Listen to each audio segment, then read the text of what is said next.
Hello YouTubes. This weekend was Sparky 107's YouTube meet and greet. Part of the event was a trip to Otter Valley Railroad, the best train store in Canada. Debatable. Don't panic though, I didn't film a big yellow bag.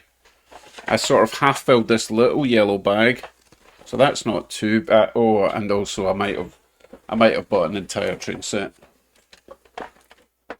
Can't help myself.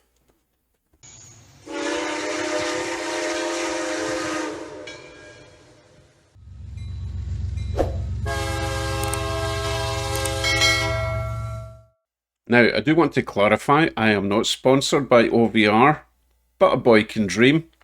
So I do have a few things from his store, but also a few things that were left over from a recent estate sale that he was hosting at his store. So not a huge amount, but important stuff for me, I feel, especially that train set. I'll get to that at the end.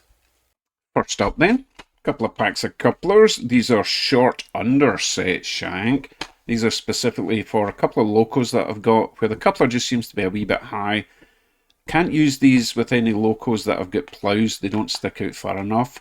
But these look much nicer, not dangling away out the front or back for some of the locos, especially if you're hauling stuff around. You don't want that gigantic gap. Anyway, that's boring, but they're whisker couplers, so that's helpful. Okay, next. I have a couple of very nice sound decoders, but they don't have speakers. Like this one, for example. This is an ESU. Actually, what one is it?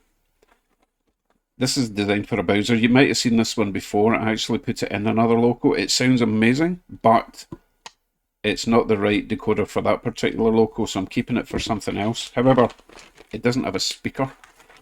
I did get some of these from AliExpress, which work. They don't sound great. So I got a couple of nice big chunky speakers from OVR. I think they were about $20 each. They come with their little boxes. They should sound great if I've got room in the locos to put these. They were designed for locos, so hopefully they'll work just fine. So I will keep that little thing for, I don't know, I was going to say for something else, but I probably won't use it. It was cheap, it's not the end of the world. So I'm going to put them in that bag so that I don't get confused as to their purpose in life. And finally, from Lauren at OVR, I picked up an actual brand new sound decoder, pre-programmed or uploaded with the sound file for this beauty, which I also got from Lauren a couple of weeks ago at the estate sale that he was hosting. It runs so nice, but it needs sound. It's already got a meaty speaker in it. That's going to be an easy upgrade. We can just whip the shell off, pop that in, and we will definitely run that at the end of the video, see how it sounds.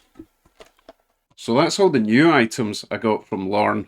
Aren't you impressed at my restraint for now? Let me show you what else I got from the estate sale. I got more of these because I needed them. They were only $7 each, and let's face it, they're brand new.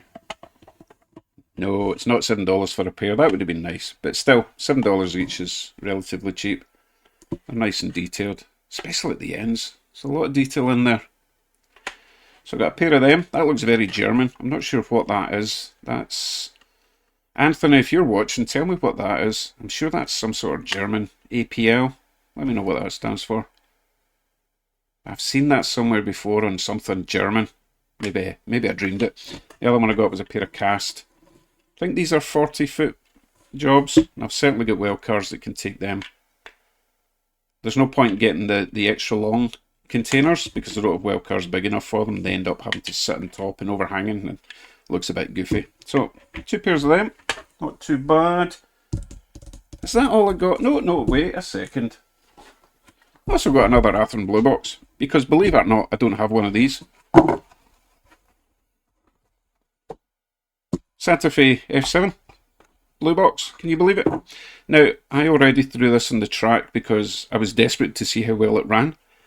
And for some reason it had these weird wires hanging out the back. And the wires were not going to the motor, so I'm not sure if someone maybe had this hooked up to another loco, because it also runs backwards. I noticed when I took the shell off that the trucks are in the wrong way around. if you know anything about Arthur and Blue Box, these sections here should be coming from the right rail. If you swap those two around, you know, around like that, then it runs backwards when it's supposed to go forwards. I added the tape because I just had to rewire it to see if it worked. Don't worry, I'll be converting this to DCC and it'll be much tidier than that. So I think this was possibly the alternative A unit, the one that would run backwards, and that's why it has been reversed so that it goes backwards and the other one goes forwards, in DC power obviously. So that needs to get the DCC treatment, and then of course I have to find a B unit for it as well. But it looks brand new.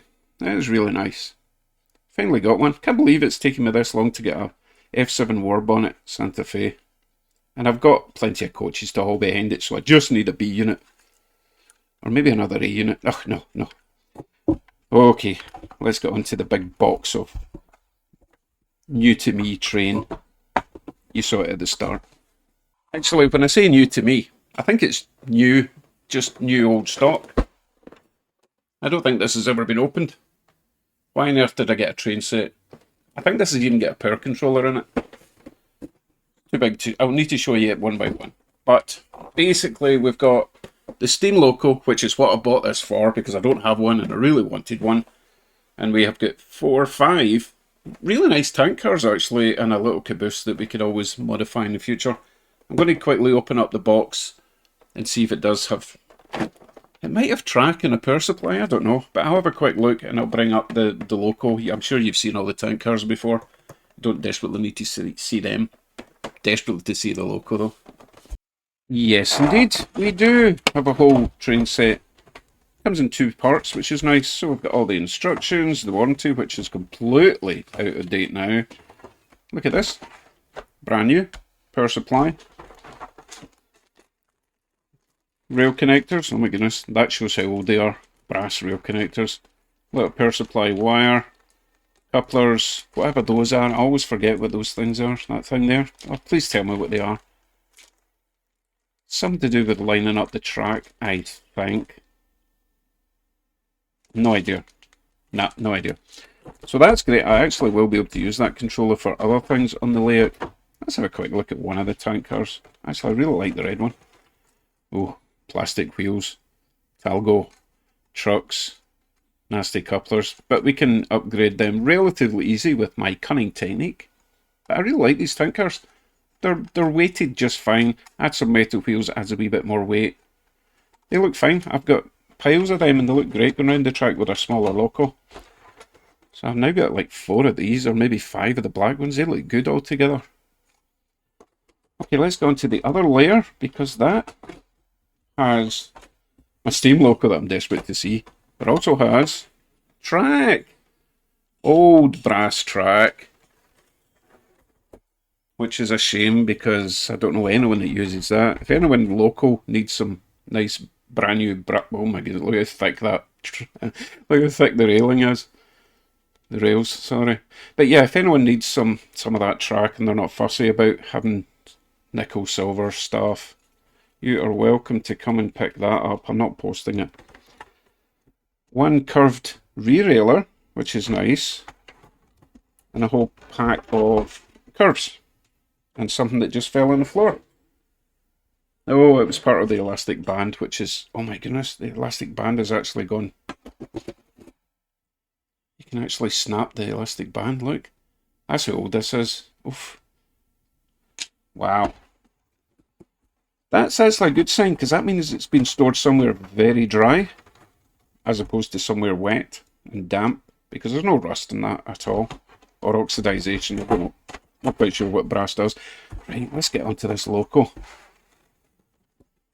Specifically, actually no, not quite specifically, but I really wanted the silver and burgundy Canadian Pacific Loco, but I knew that this one would be Mahano. When I turn this over, it should say Mahano. And it does. Oh, which way around? That way. Mahano, made in Slovenia.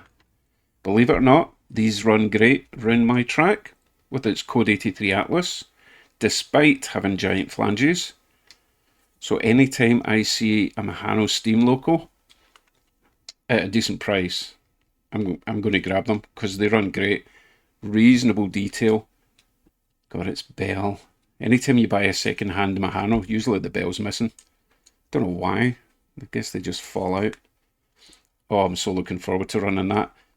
The reason I've got this now is I have got quite a lot of the Canadian Pacific heavyweight coaches in the Burgundy, and that is just going to just look brilliant going around the track.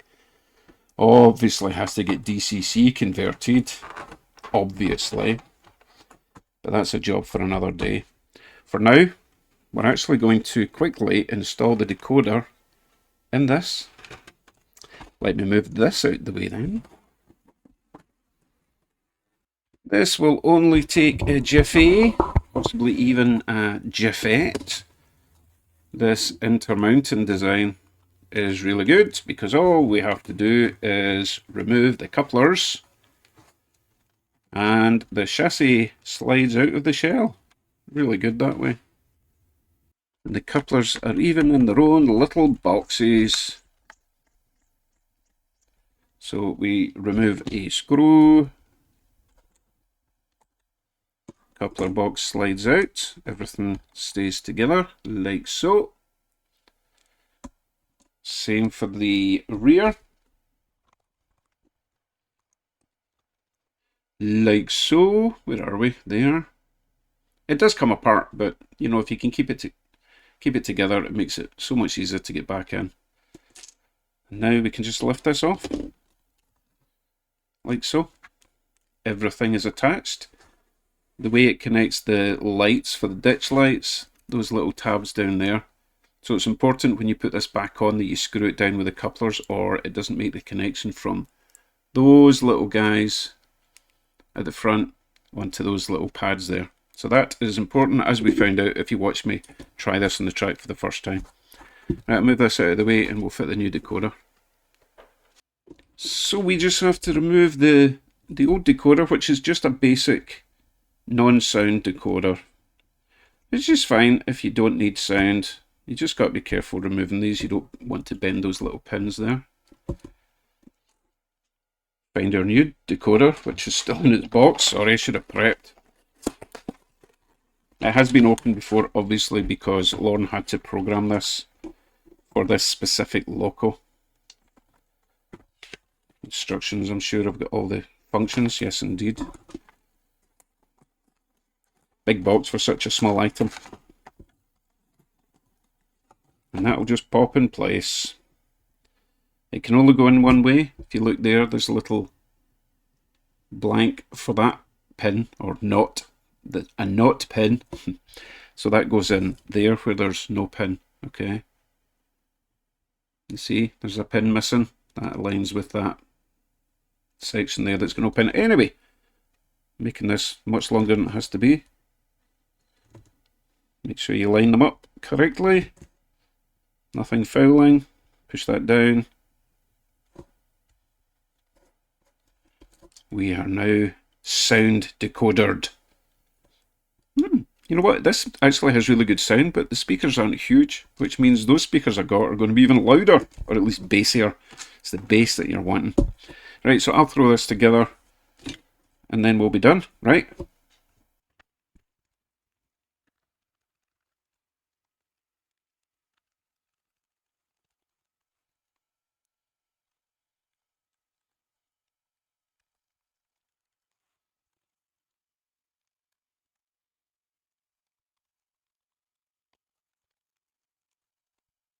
There we go then, good as new. Really love the design of this.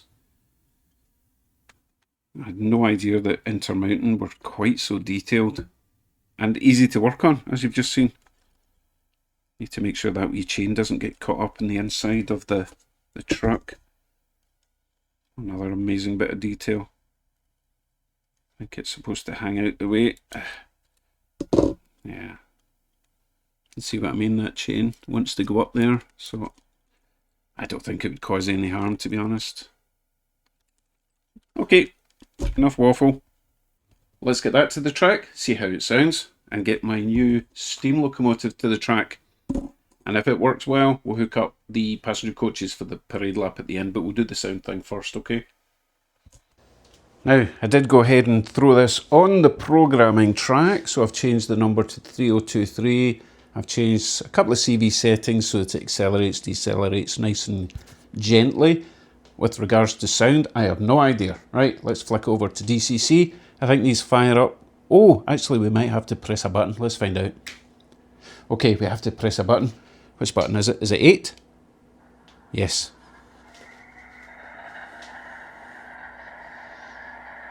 And it's not crazy loud.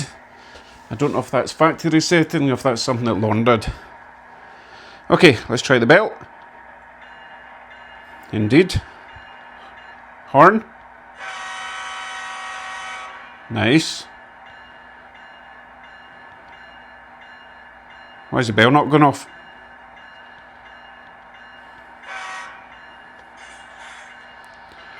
Can't switch the bell off.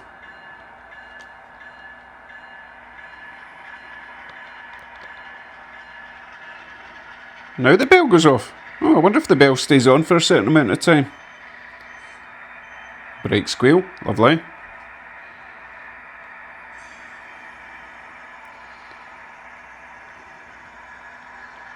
Okay, it's still running nice and smooth. I might have to turn the volume up on the prime mover. Let's try some lights while we're crawling along here. Let's see, lights 0 for headlight. I've forgotten what everything else is. Maybe 5 for the ditch lights. Nope, 6. Yep, 6 for ditch lights. 7, nothing.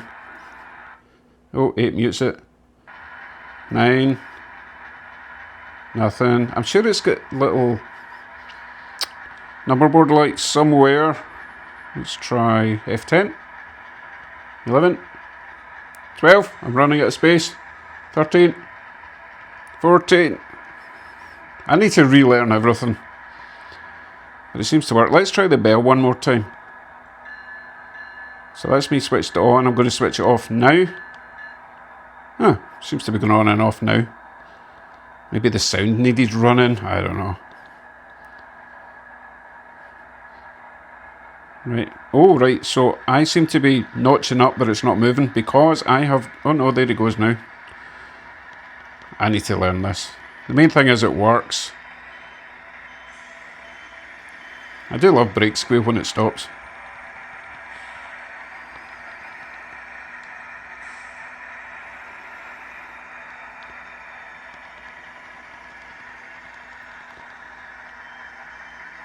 Lovely. Okay, that works. Happy with that. You don't need to see all that running again. I'm sure you'll see it running on a live stream. Looks brilliant.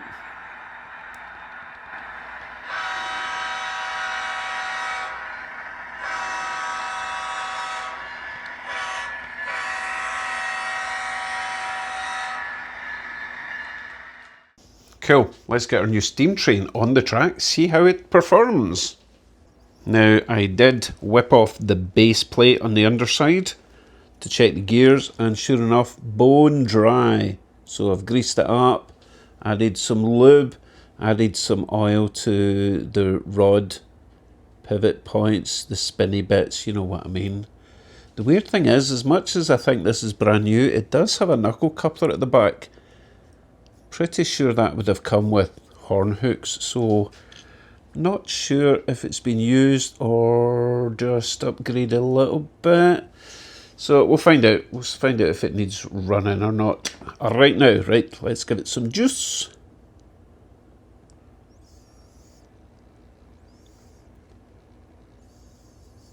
Oh, I think it's going to need running. Oh, it's a wee bit jerky, so we'll send that round the track. Let's follow it round, shall we? Don't need to go super fast.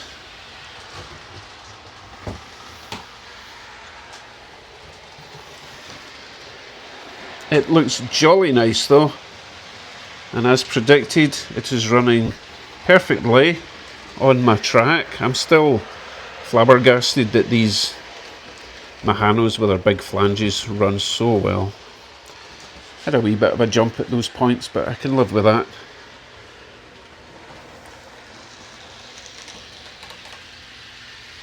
Nice and quiet though. Oh my goodness, so happy with this one.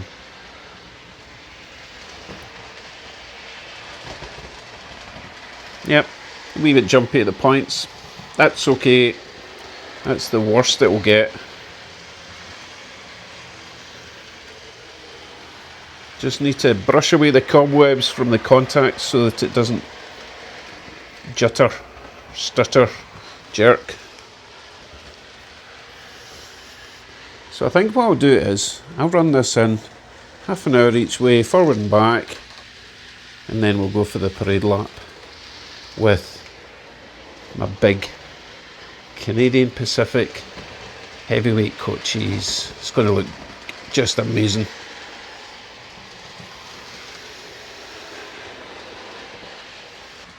Now, I did notice on the tender it has power pickups, but the light doesn't work and there's no wire going to the front. It's not the first time I've seen this in the Mahano. No big deal. When we convert it to DCC, we will utilise those power pickups in the tender and have power from there all the way to there. It's going to work really well. So another one to add to the decoder install list.